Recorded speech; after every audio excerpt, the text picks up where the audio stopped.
Few looks in nature are as iconic as the zebra's stripes.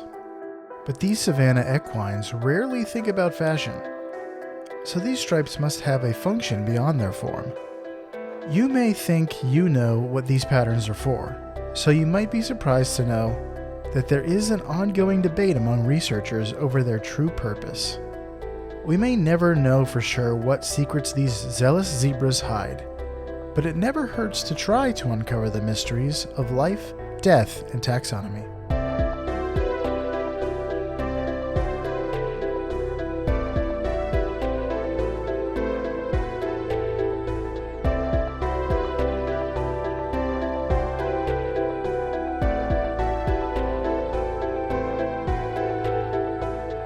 Welcome back to Life, Death, and Taxonomy. It's your 30 minutes of interesting animal information. I'm Joe. And I'm Carlos.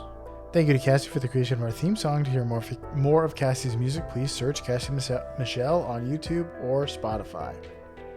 And thank you to Johanna for the creation of this week's artwork. To check that out, you can visit us at our home on the web at lttaxonomy.com. And a very special thank you to our patrons, to Jesse Raspolich, Carol Raspolich, Richard Kaspar, Lottie, and Aubrey. Thank you so much for your support. It's greatly appreciated. Thanks for helping us keep the lights on.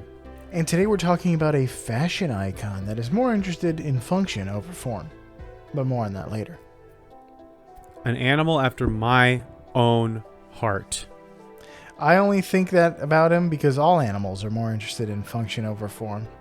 Yeah, well, even the flashy form stuff has a practical function, like bird displays and stuff like that.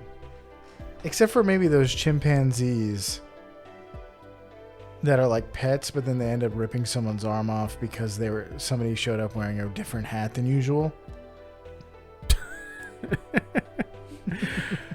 Well, that's because that person was wearing a hat that was definitely form over function. The chimpanzees just hate impracticality. Yeah. Okay. Fair enough. But what are we talking about? We're hitting one of the big leagues. Mm-hmm. We've been covering a lot of obscure and frankly microscopic animals. I'm not pointing any fingers. But now we're back to the all-stars, the A-list actors. We're talking about the zebra. The zebra. The plains zebra, to be precise. Yeah, I was like looking through the list, thinking of stuff to do, and I was like, I can't believe we haven't done the zebra. We talk about the zebra a lot with this whole what in conjunction with what the major fact is. And yeah, okay, we'll learn some stuff. Yeah, it seems like we will. But it's called the zebra. You know it. You're already familiar, but what we're going to call it here is the Mormon Marty, the Serengeti Sister Wives, and Zebra Joe Rupp. That's Kitty. That 70s show? Kitty from that 70s show. I was like, usually when you have there's a common name like Deborah, you're just like, oh, like this famous person in my head, like a household name, easy. But there's Deborah. I was like, I can't think of a single famous Deborah. And I looked it up, and the most famous Deborahs are people I've never heard of before, like Canadian singers, songwriters, and stuff like that. So the only Deborah that is a household name to me is Deborah Joe Rupp. So, which is nobody. The only one knows I can who think that of is. is the character from Everybody Loves Raymond. Yeah, I never watched that. That's one of those sitcoms I missed out on. Let's taxonomize this. Let's. It's in a kingdom you know, love, and are in. That kingdom is Animalia. The phylum is Chordata. The class is Mammalia. The order is Perissodactyla. The family is Equidae. So we're talking about horses. The genus is Equus. Double horses. The subgenus is Hippotigris. Also horses and tigers. Equus hippotigris is horse tiger. That's what that means. And I think that, well, obviously we're not going to do nitty gritty nomenclature, but like that's ridiculous. You're just like, oh, we're going to use the Latin word for horse for the genus, and then we're going to use the Greek word for horse for the subgenus. And Does then tigress mean striped? no, it just means tiger. Okay. And the species is quagga. That sounds like an Australian thing to say if I've ever heard it. Yeah, so there's some interesting taxonomy things. So when you asked me that, like you were asking me earlier, what's the binomial name, or which one are we doing? I just double checked to see if the one I put down is the right one, and it brought me to an extinct animal, the quagga. And then I'm like, oh no, did I choose the wrong one? So what happened is, in the 1700s, a guy just found and described the quagga, a zebra in an area that is now extinct. Then another guy in the 1800s described what he thought was another zebra. So it became whatever, Equus tigris. Tigris, whatever. I forget what you just said. Hippotigris. But then later they found, the plains zebra is the Hippotigris that is just the same species. Quagga is just a plain zebra from olden times. Not a plain zebra. It's a plains zebra. Zebra. Yeah. It's a zebra that only uses the white color in Magic the Gathering. Yeah. So they used to be a different thing, but now plain zebras are Equus quagga. It's just a simple misunderstanding. Yeah. Among taxonomists and friends. What does it...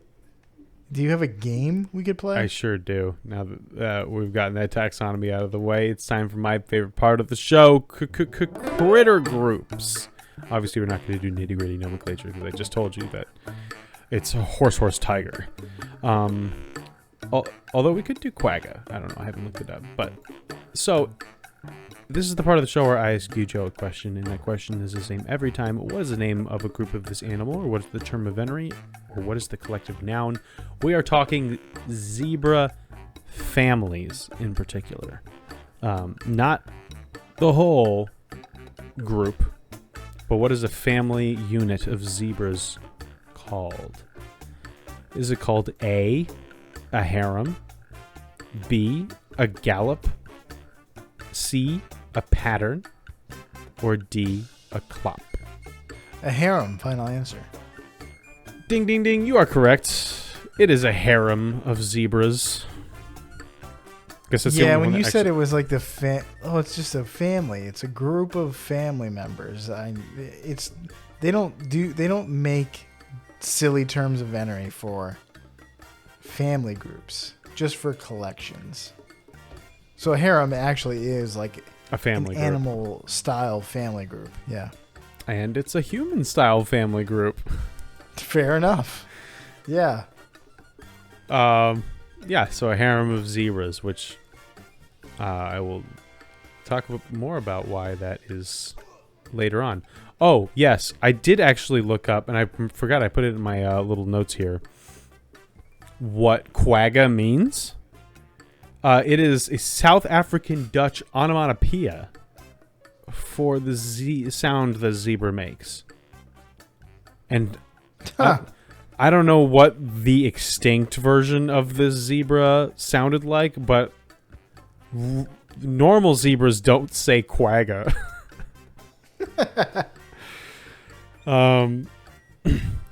It's funny because like my kids like to watch these animal shows and stuff like that, and the onomatopoeia for an elephant is puwu.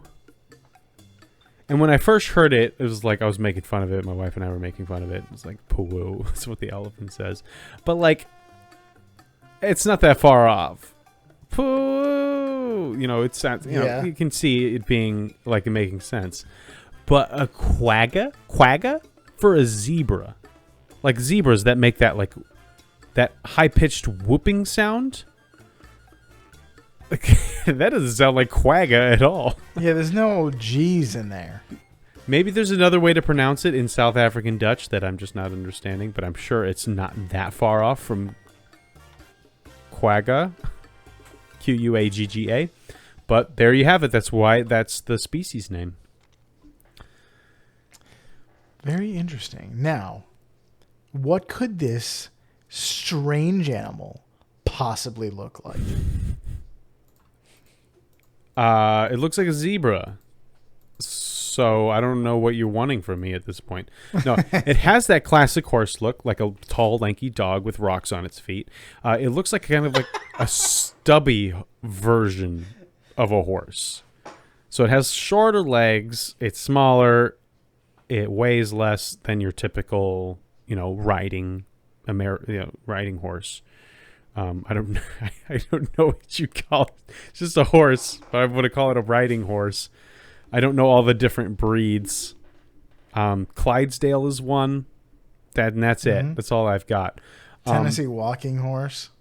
What? Tennessee walking horse. That sounds like I want to mix it with Coke.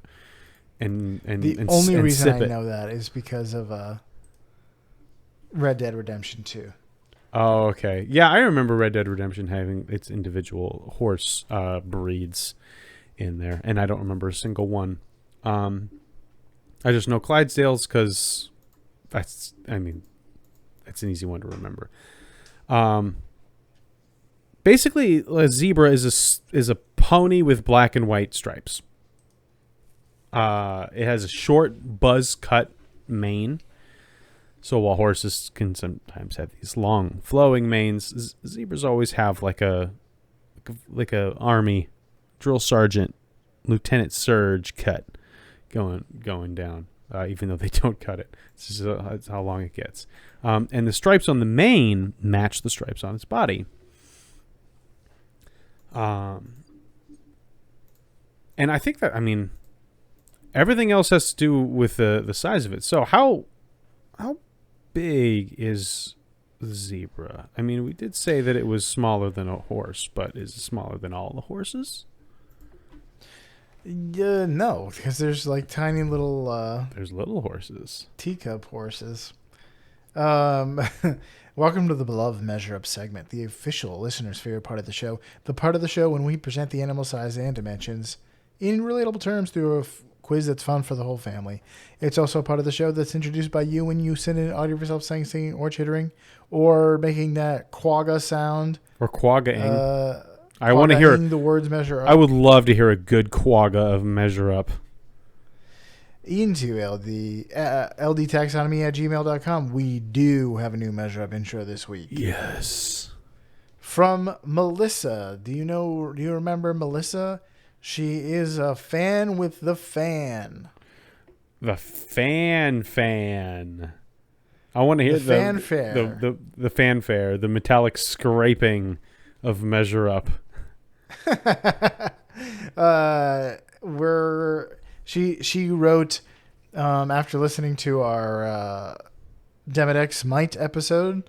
Currently listening to your Disturbing Mite Face Eaters episode. As you guys ponder how sleep might affect population, it made me remember back when I pulled all-nighters, my face would always be extra oily. So, as you just rightly put it, who knows? Off to wash my face with sandpaper now. I gotta say, that night I definitely scrubbed a little bit harder with the soap. I was just like, maybe I could get into those pores and get rid of some of those guys. But it's true. The longer when you're staying up late, you do feel oilier. So maybe you need to get to sleep and get the night crew to come and vacuum your forehead. I just need those little, those tiny little sebum zambonis to mop up the gross extra grease, face grease that I make. Yeah, delicious. So at the end of her email, she says, "While I'm here, might as well pay my dues." And she's referring to the Measure Up intro she's attached. So, Awesome. Without further ado, the listener's favorite part of the show.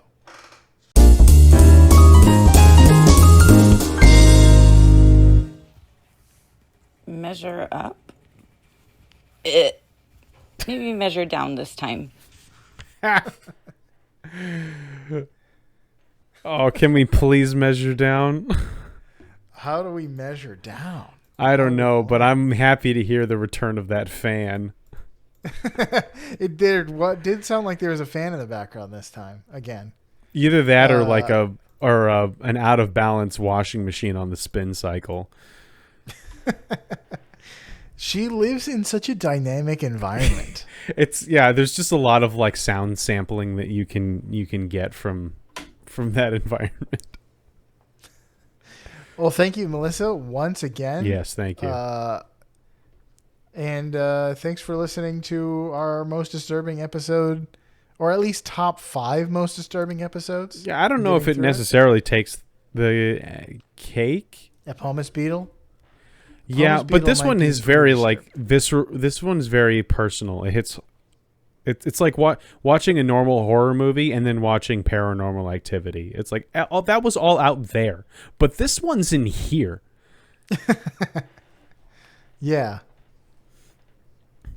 So. But thank you again. Thanks for the measure up. It's been a couple of weeks, more than a couple. You could even say. Yeah. But let's get into it. Let's talk about height. They're between 127 and 140 centimeters, or 50 to 55 inches tall at the withers. How many zebras go into the height of the Senegal tree? Steven Seagal tree. The Steven Seagal tree. He's a very tall and competent fighter, so we have a lot to work with. Here's a hint. The Senegalia Senegal is a source of gum arabica. Arabica, which is used as an emulsifying agent in food products, among many other things. This is that tree that's like the quintessential African savannah. You might find a leopard in it. The tree that, like, the canopy of it, the leaves Rafiki are lives long in and horizontal. Oh, okay. Yeah. No, not the like big fat trunk tree. No, not the Rafiki tree. Okay. This is like a big poinsettia or something like that. In no way is it a big poinsettia, but... Or wait, no, poinciana. That's what I mean. Okay, yeah. Yeah, poinsettia is the little red yeah. one. Poinciana. Tall tree with a big like umbrella Dr. Seuss canopy. Yes, it is very umbrella shaped. So the height of one of these trees? Yes. Oh, wait. The upper end of average height. Upper end of average. I will say 40 feet. 480 inches divided by 55 puts us at 8.7. Zebras at the withers go into the height of one of these classic African trees. Final answer? Yes. Well, you are gonna be a nurse, because that is a nursing school victory. 8.7 on the dot. Oh, nice. A gum arabica tree is 40 feet tall. Oh, wow. Do I know my trees or what? Don't answer that. You know trees better than you know mountains. But don't most of us? That's fair. There's a lot more margin for error with mountains. Let's talk about weight. They're 210 to 325 kilograms, or 485 to 710 pounds. 710, it's a big... It's heavy for a pony. Clydesdale's probably like pushing the 1200s.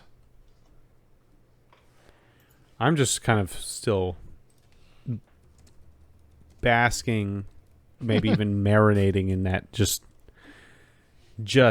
out of this park home run I hit for a second. Okay. Oh, Clydesdale can be 2,000 pounds. Yeah, those things are enormous. I recently saw some mounted officers outside of a Publix I was at, and I was like, man, those are really big horses. So how many Little Debbie zebra cakes would a zebra have to eat its weight in Little Deborah zebra cakes? That was the joke that Bibby wanted me to make. Little Debbie? Yeah, it was little Debbie. And then I took the idea of Deborah, and then I ran with it in just the opposite direction. But Debbie is Deborah. I know, but you don't say Little Deborah cakes. I'm not going to say Little Deborah, Little Zebra. That's not a good pun. Little Zebby. Here's a hint. If you don't know, Little Debbie's zebra cakes are sponge cakes covered in vanilla frosting with chocolate striped drizzle. Not to be confused with zebra cake recipes that involve chocolate and vanilla cake mixed in a wave marble pattern. Writing this made me crave a Little Debbie zebra cake. I have never had one because my parents never bought them for me for lunches. But in the cafeteria, it was the most valued commodity. You had the most trading power if you had a zebra cake. There was those cosmic brownies, and that was okay. That was like a silver ingot. But like the gold ingots, those were the zebra cakes. And so I never had anything good enough to trade for a zebra cake because even my whole lunch didn't compare to even one of those things. And so I never had one. You needed like a Charizard or something. Yeah. Except Charizards are worth like $200,000 now. So no, that still wouldn't be worth it. But okay, so how many zebra cakes? Single ones, or the whole package? I think there's 2 of them. One cake. Okay, 1 cake. So I looked up the shipping weight of 10 in a box, and I divided that weight by 10, and then shaved a little off for packaging. So I don't know exactly, but it's a ballpark. I'm going to say 3 ounces because an ounce is the heaviest thing you could be. And my answer is, well, since I was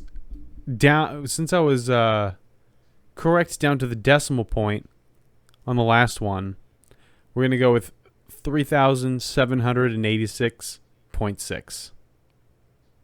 0.7. We'll round up.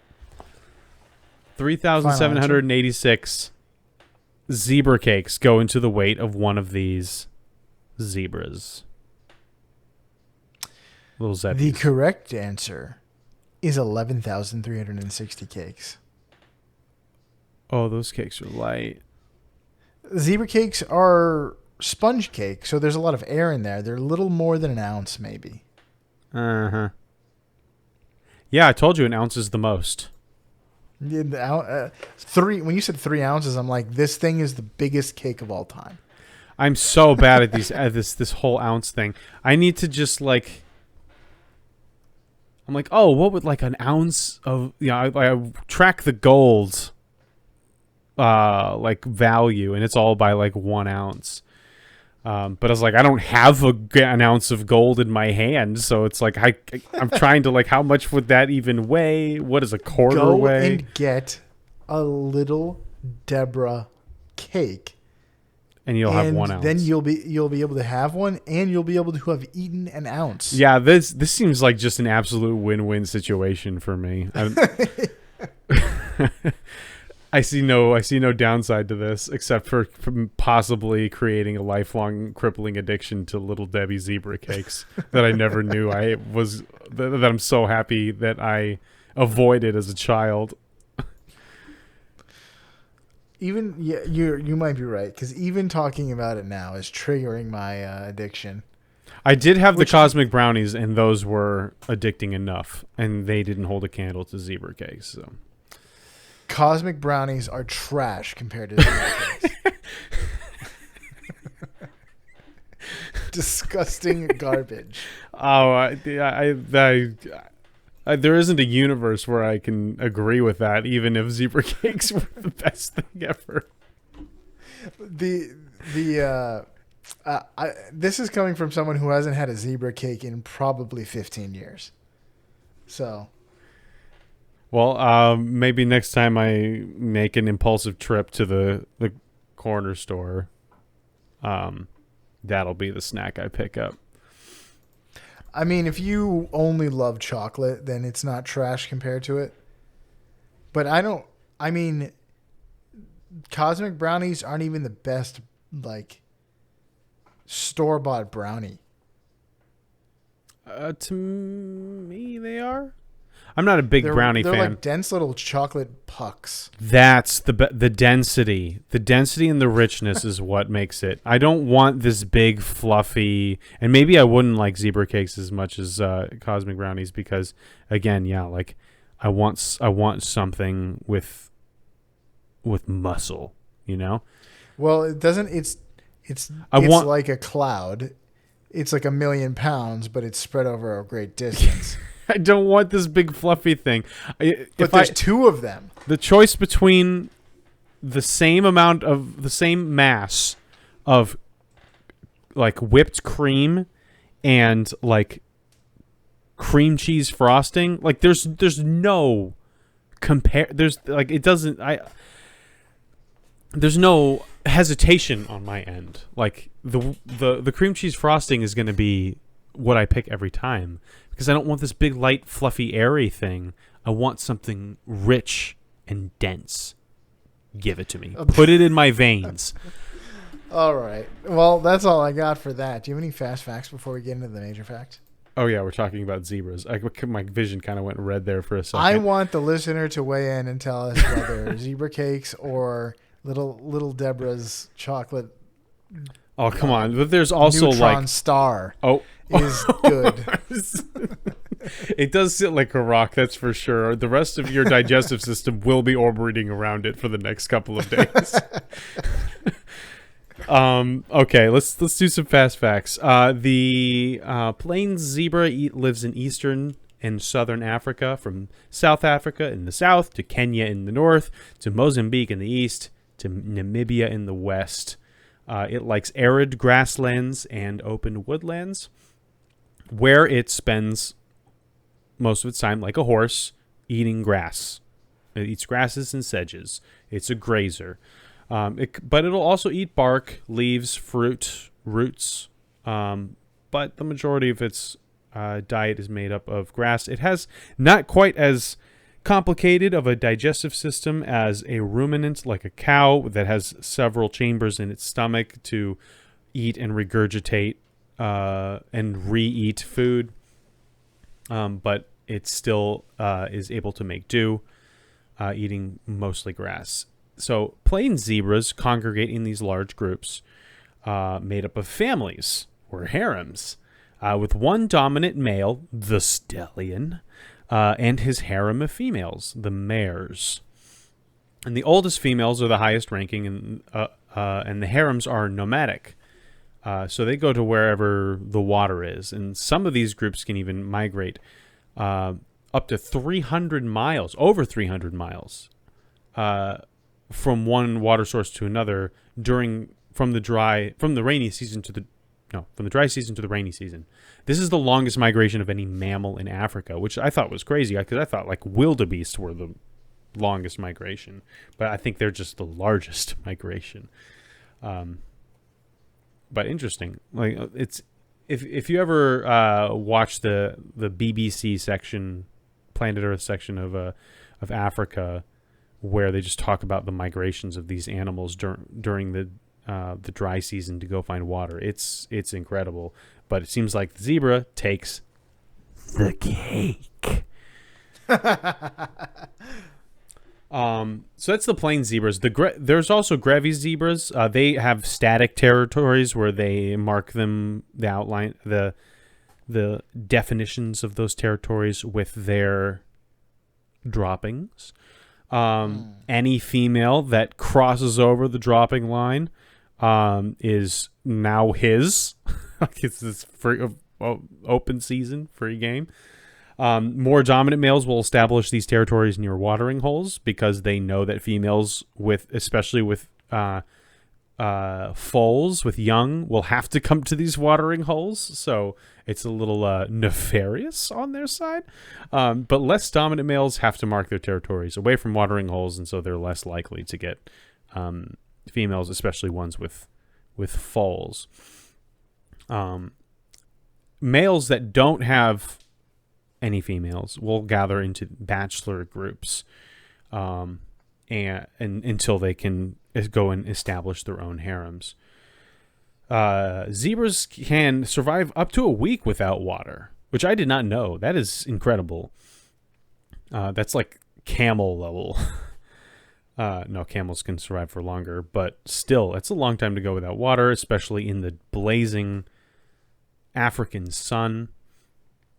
Males will fight each other over females. They're actually pretty ornery. Zebras in general.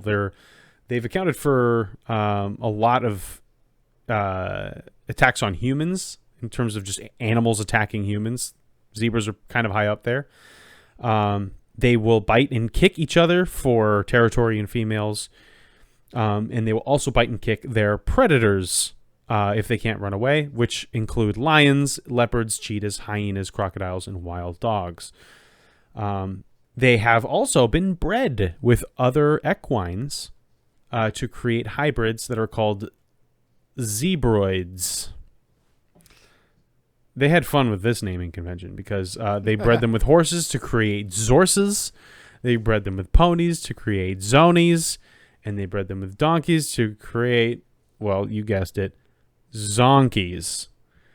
Man, that's goofy. The offspring of this unholy ritual is they're usually sterile, and they have some sort of deformity, usually dwarfism. So why? A zonky is quite striking, though. It's like a donkey with striped legs. Yeah, so it's like just a smaller, uglier zebra. Okapi, basically. Zebras, because of their temperament and because they have pretty weak backs, are not good for riding. You would think, they look like small horses. There should be, people should have been riding zebras for centuries. But a lot of attempts to ride zebras end with a broken zebra. It breaks their back. Or a broken human. Wow. Because the zebra will just bite and kick until the human doesn't want to ride it anymore. Which, I mean, if we're able to tame wild stallions, why can't we tame zebras? I guess they have the stubbornness of mules and the frailty of something frail. I don't Yeah, it's almost as if things that are constantly hunted by hyenas and lions and wild dogs get a kind of edge to their personality. But like, I mean, if you're a horse whose ancestors were transplanted from Europe and now you live in the American wilderness, you probably need to have a bit of a personality to you. You got to be the edge. I guess, but we got rid of the wolves, and there's not that many bears. That wasn't always the case. True. There used to be a lot of wolves and bears and coyotes and mountain lions. But I don't know. Zebras can communicate with their usual whooping call. Quagga. But they also have other sounds that they can communicate with, and they also use facial expressions using their lips and ears to communicate with each other and to potential threats. And so I will leave it at there. At this late hour, we can go on to the major fact. Okie dokie. I'm calling this a major fact: white stripes. So why do zebras have stripes? You may have heard the most common answer, maybe from us, Probably. which is that it provides pattern disruption. Predators like lions look at a herd of zebras and find it difficult to tell where one zebra ends and the next begins, which is important for the lion for singling out prey. However, it turns out that this is just one of many theories. In fact, there are 17 other proposed explanations with varying degrees of validity, including like maybe it's just like a fingerprint, and maybe that's how they tell each other apart. Which is silly because what about every other animal that isn't striped? They smell each other. Can they not? There are other examples of animals using grouping and pattern disruption to confuse predators, like schooling fish. So there's precedent. But the theory is really difficult to test, and there aren't sufficient studies to show that lions have less success hunting zebras. We happen to know that lions love to eat zebras. So if that's true, then how come we don't see, zebras are not on the menu often for lions, or at least less than other things, but that's not the case. So another theory is that the stripes confuse biting flies. The African savanna has several flies that like to hang around herds, some of which carry diseases like the tsetse fly. Mm-hmm. How do you even say that? Tsetse. That is correct. Yeah, but it doesn't look like that. Tsetse.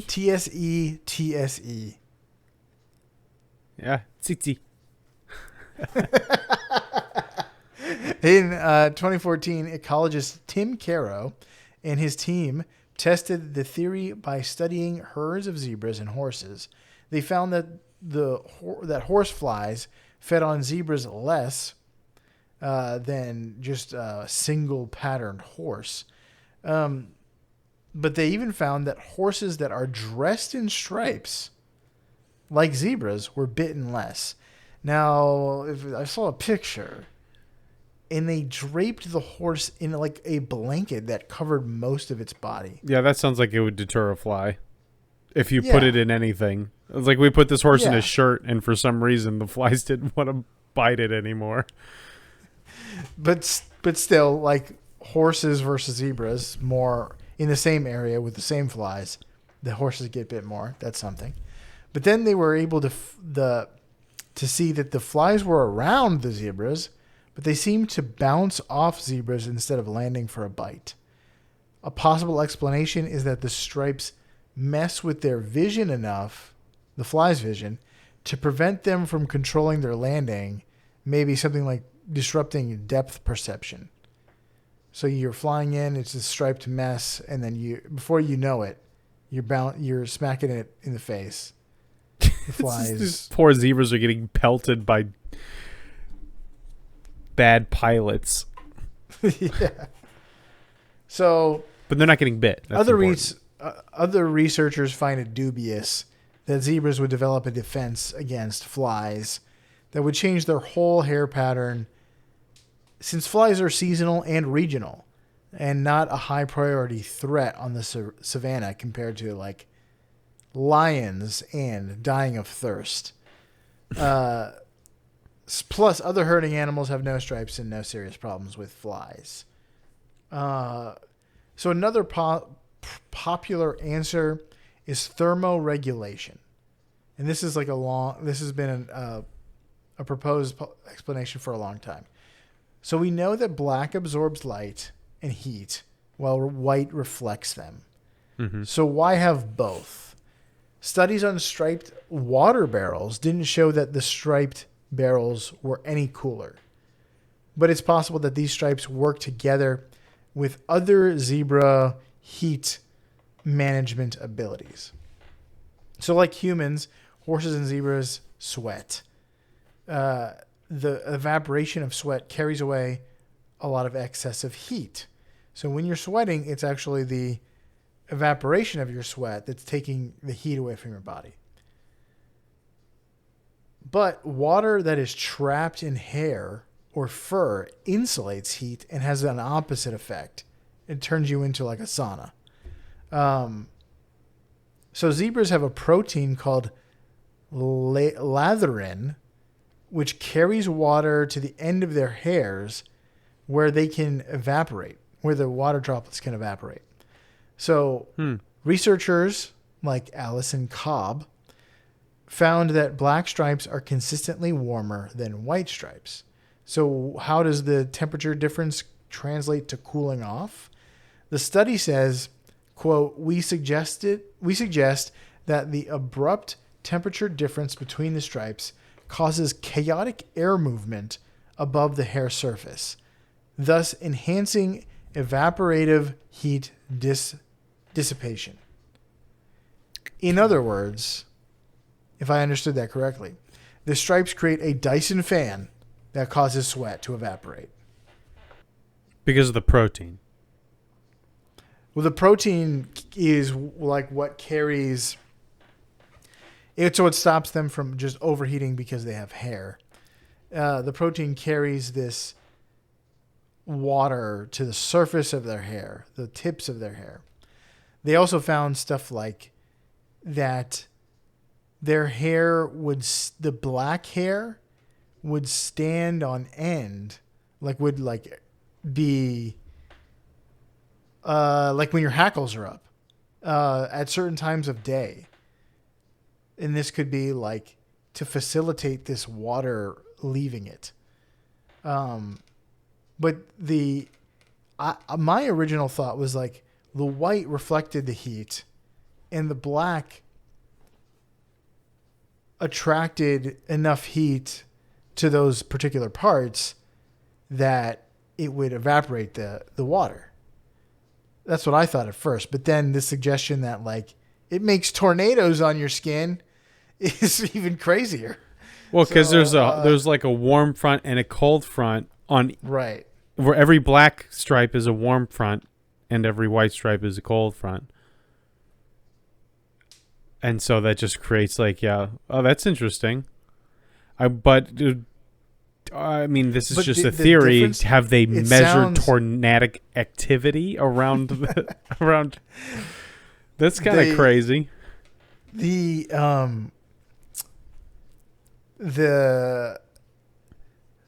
Oh man, what was I gonna say? The temperature, you'd think like, all right, it's a little cooler on the white stripes. But no, it's like 15 degrees Celsius difference between the black and white stripes. Oh, that's why my black van is so hot all the time. Mm-hmm. I should have gotten a white one because that would have cooled me off in the summer. But you can feel it when you wear like a light colored or a dark colored t-shirt. Like that, it makes a huge difference. Yeah. Enough that like when you're walking around Epcot or Disney World, there's nobody wearing like a black shirt in the summer. And if you see someone wearing a black shirt, you're like, what are you doing? Yeah. And they say it's after Labor Day. I can't wear white. And, And then you say it's always after Labor Day and always before Labor Day. What are you talking about? And then the person says, "Who are you? Why are you talking to me? Please go away. I'm trying to enjoy my vacation," and sweat. And it turns out that person was a zebra.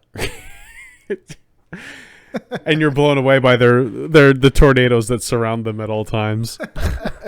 You can't bear to stand in their presence. They're too powerful. It's a very, very powerful animal. My instinct is that pattern disruption is the strongest reason for zebras to adapt these stripes, because I mean they live in the African savannah. It's mostly brown and greenish grasslands. Other animals like impalas and antelopes, their coats blend in with the grasslands. But if they get caught or if they get discovered, they have a very good chance of outrunning most predators. Zebras aren't that fast, so they can't rely on just straight camouflage. They have to stick together in groups, and so if there's a bunch of them together in a group, it kind of ruins the point of camouflage in the first place. So might as well look like one very large animal or massive animal rather than a bunch of individuals to the predator. So that in terms of like survival of the fittest and what character trait would make you more likely to survive and then pass on your genes, that pattern disruption seems like the winner to me. Honestly, we know that like the hunting success rates of African wild dogs and other African predators in terms of percentage. So there must be a way to study like a lion's success against zebras versus other animals. Or just like, if a lion is looking at a harem or just a group of zebras, a herd, does it attack when they're all grouped together like that? Or does it only attack when one is separated and it can see its outline? It can distinguish that is a single zebra. I know where the neck is. I can go and latch onto the neck. I can see which direction it's most likely to run in. And just that the fact that it can see just the single animal makes it more likely to attack that animal rather than just like I just see a bunch of stripes and hooves in front of me. And do lions just go charging into a herd of zebras and to get one? From what I was seeing, the biggest problem with that theory is that the studies into that theory are all like studies into how human beings, basically like the visual perception of human beings. It's like, does that theory hold water when we're looking at zebra stripes?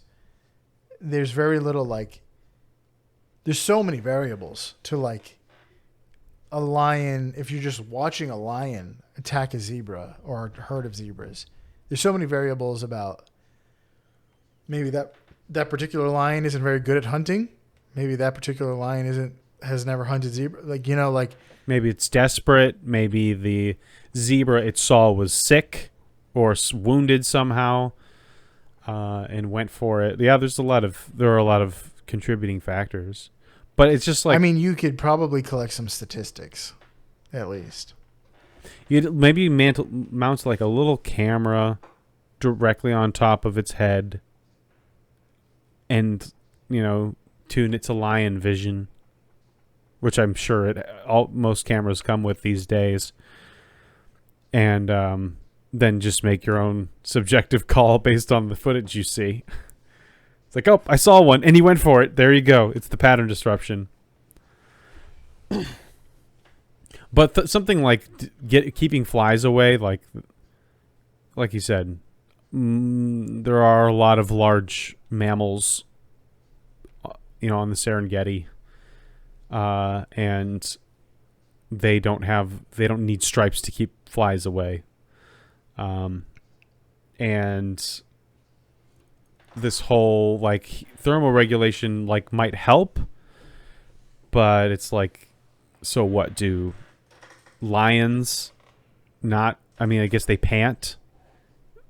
Well, you could also like study a herd of zebras against other herds of other animals in the area and see if the zebras can stand to continue grazing through the heat of the day, whereas other herds seek like shade. Oh, that's a good point.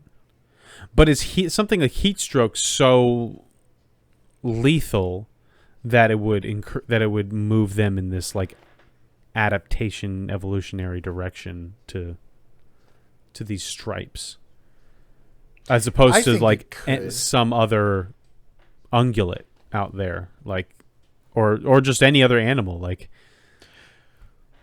Well, I mean, there's other animals do different things. Like we know lions, elephants take like dust baths and stuff like that to beat the heat.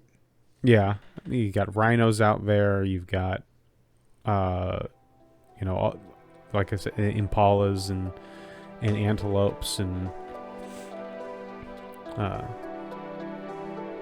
yeah. So maybe this just allows them to be outside. Maybe it allows them to keep their to survive a week without water. Helps them retain water. Because their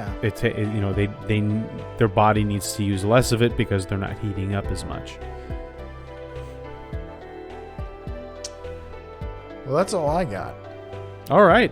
Well, that was the zebra. There was a lot of information on that. It's a longer episode because it's one of those famous animals. But for you out there in Podcastia, gather your females, kick your rival's teeth in, and earn your stripes like the zebra here in Life, Death, and Taxonomy.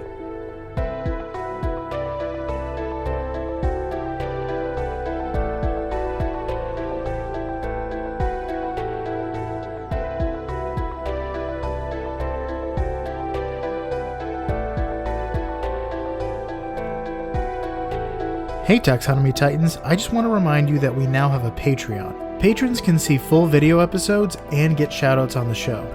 But ultimately, it's a way for you to help us cover some costs and get even better. Still, reviews are the best way to help us grow.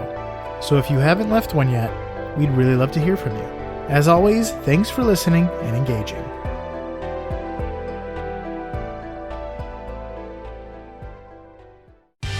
Life, Death, and Taxonomy is my favorite in the world podcast. I don't care if it's bad advice. 2 in a row that were about like gathering women. Yeah. That